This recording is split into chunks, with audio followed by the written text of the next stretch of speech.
Players have a wide selection of equipment to choose from when speccing their character. Teeth, claws, stingers, spikes, each weapon has distinct advantages and disadvantages in combat.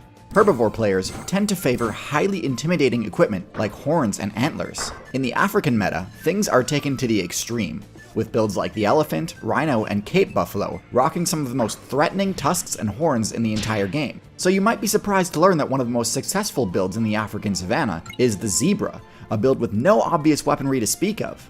So what is it about the zebra build that has granted it such a dominant position in the savanna? We'll answer that question and many more in today's video, which was sponsored by CuriosityStream.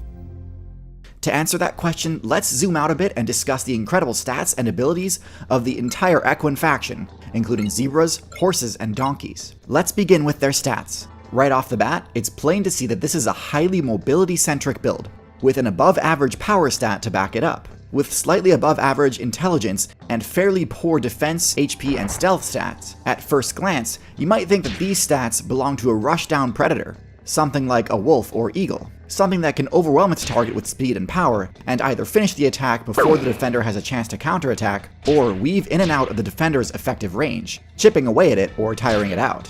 Clearly, stats don't tell the whole story here, as all equines are herbivores. So let's delve a little deeper into the abilities and strategies that horses and all their variants utilize to survive. Seeing as their highest stat is mobility, it's no surprise that an equine player's best defense against a predator player's attack is to run away. While not technically as fast as the max speed of a top-tier predator, horse builds are able to maintain high speeds for much longer, and because of this, builds like the big cat or bear have little chance of catching them without an extremely stealthy ambush. The horse's specialized hooves grant them a bonus to burst movement speed and allow them to ignore the movement penalties of rocky terrain. The likelihood of a successful ambush is driven even lower due to the horse's solid intelligence stat, which allows it to engage in herd behaviors, such as individuals keeping watch to alert vulnerable teammates of approaching enemies. Taking shifts keeping watch is really important in a party of horse players, because horses need to spend massive amounts of time grazing. See, horses did not spec into the ruminant perk, which means they can't extract nearly as much energy from grass as builds like sheep and cows can. This was an intentional trade-off to keep the build much more lean and agile than ruminants, enabling them to dash quickly and jump great distances. But because the amount of time they need to spend feeding with their heads down is around double that of an equivalent-sized ruminant, there's no way they'd be able to avoid an ambush alone. If they do get attacked, the chase begins, and this is where one of the horse's other core abilities comes into play: sweating. Now, I do need to address an inaccuracy I made in a previous video, my most viewed video to date, Are Humans OP, where I say the ability to sweat is uniquely human. This isn't entirely accurate. Horses also have the ability to sweat in order to dissipate heat. However, they're nowhere near as efficient at cooling down via sweating as humans are, for one main reason: body hair. Sweat doesn't evaporate off of a horse's body as easily as it does a human, because sweat gets trapped in the hair on a horse's body. As such, humans still absolutely crush horses in terms of thermoregulation during distance running. But sweating is still an extremely powerful ability that massively reduces a player's loss of stamina during a run, and thereby greatly increases the potential distance a player can travel. Anyways, if during a chase the horse player finds itself somehow unable to completely avoid an attack, that's when the other signature equine ability comes into play: their kick. Now, in relation to more typical combat moves, like biting, swiping, and stinging, kicking is generally seen as a rather janky attack style, mostly used as either a desperate combo breaker attempt, or the best option available to builds which haven't spec'd their characters to allow for better combat moves. Generally speaking, kicks don't deal that much damage. They're fairly telegraphed and easy to dodge, and they can even throw the user off balance if they miss. However, if we take a look at the horse's kick, we see an entirely different picture. The horse's kick hits with a force of around 2,000 psi, putting it well above the power of a jaguar bite, and just a bit below the power of a crocodile bite. Both of those builds are top tier specifically because of their incredible bite damage, so having a kick of roughly equivalent power is extremely useful.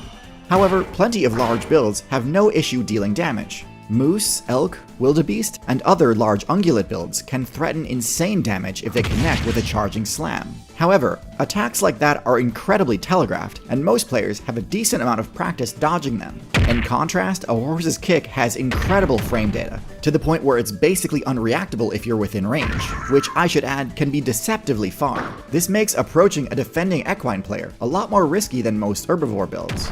However, the horse's kick has synergies that increase its utility far beyond what can be explained by its base damage and frame data. When it comes to defending themselves from attacking carnivore players, equine builds are at a huge advantage. Let me explain. So, most herbivore builds have only two options when confronted with an adversary: fight or flight. Carnivore players know this, and tailor their strategies to take advantage of the defending player's limited options. When wolves hunt large prey, like elk, their main advantage is to break the defending player's nerve and frighten it into fleeing. They will not commit to an attack if the defending player chooses to stand and fight. However, they will continue to pressure it with bluff charges and fake-outs, hoping to bait out a defensive attack. However, as mentioned before, these counterattacks are slow enough to be dodged on reaction, quickly lowering the elk's morale, especially as the rest of its herd likely gets further and further away. It's only after a prey animal starts fleeing that these predators will actually try to deal damage, by attacking the hindquarters to inflict heavy bleed buildup. In order to stop these attacks, most herbivores will once again stop and turn to face their attackers, which just resets the situation back to the first phase. Horses, zebras, and donkeys can completely thwart this plan of attack, as their kick grants them an extremely valuable option: the ability to counterattack while fleeing. Since they don't need to stop and face their attackers in order to deal damage, and because their kicks are harder to dodge than horn charges, zebras have one of the highest KD ratios against lions and hunting dogs in the game.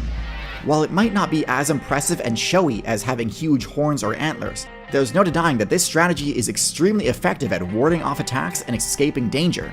On top of all the other benefits, kicking also allows the equine player to keep its vitals well out of reach and isn't exposing itself to a critical hit counterattack like some horn users do when they attack. It does have its limitations though. Kicking backwards requires specific positioning, which, unless your character has 360-degree vision, will make your attacks less accurate. And on the odd chance that your opponent does get in front of you and land a grab before you're able to turn away, your options to fight back will be fairly limited, and nowhere near as powerful.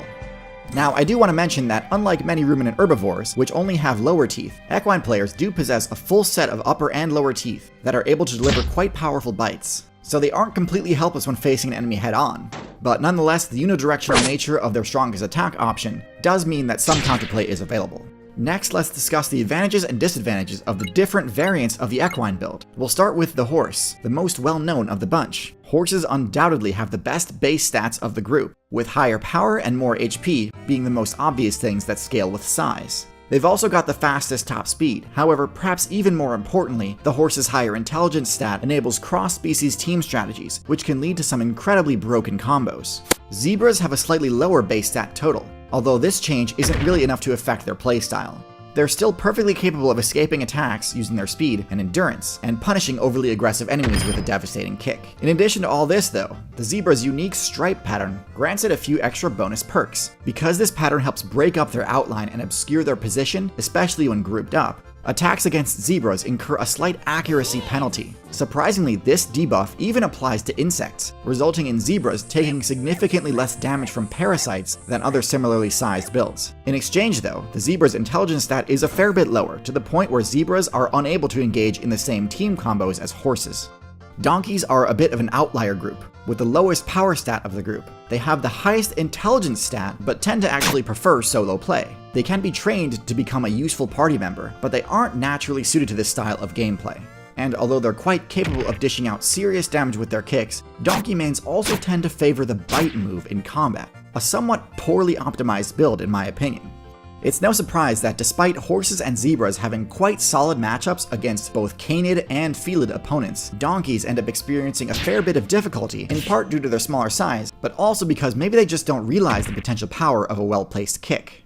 Of the three main equine classes, it's a tough call which one I think is the most viable. I think they're definitely all at least high B tier. Personally, I do think horses take the top spot, and I'd even give them the rank of low A tier.